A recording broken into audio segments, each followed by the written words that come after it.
Яг энэ автобус маань яг хот хоорондод явах юм байна. Тэгээд ер нь их гоё автобус байна, зөөлх юм байна. Одоо энэ жишээ нь Парни секс гэхэд хоёр суудлалын хоёр болж өгсөн байна. Тэгээд дээд таасны гэрэл маань бас нэмэлтээр 4 гэрэлтэй болж өгсөн байна. Их гоё автобус болсон байна. Сая биднээс наашаа ирж байгаа шорон замдаа өнөг хэсэг явсан. Шорон зам дээр бол донслоо мэдрэхдэггүй байна.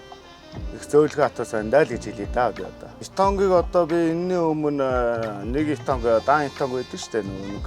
Тэрийг нэг 2 жижиг ярьсан. Одоо нийтийн дээрэн салбарын нийт ингээд 4 төчлөлтөд орж юм. Тэгээд сайхан гоё зөөлөн автобуснуудтай болсон байна. Дулаахан болсон байна. Жорччт маань одоо их 5 дахьтай болж ирсэн байна. Энэ автобус шуулжингийн автобус маань. Тэгээ өөрөнгөөс үдшийн бүрээр хөдөлгөөн ардыг бахархтайгаар ажилд нь хөргөж явдаг. Ажлаар их бахархдаг. За энэ удаагийн нийлэлээр ирж байгаа автобуснууд маань Евро 5 стандартыг бүрэн хангасан.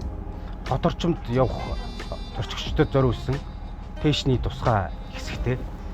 Бүх зорчигч нар суугаад 45% суудалтай тийм автобуснууд нийлэгдсэн байгаа юм. Баг нуур, багангаа, өшгтийн үндий Чингис хаан олон улсын эзэх буудал зориулагдсан. Тэр чиглэлд явахаар ингэж захиалгын дагуу нийлэгдэж байна. Энэ удаагийн нийлэгдсэн автобуснуудад бүх зорчигч нар сууж явахаас гадна бүх зорчигч нарт зориулагдсан халуун өвд өвлөх төхөөрөмжтэй.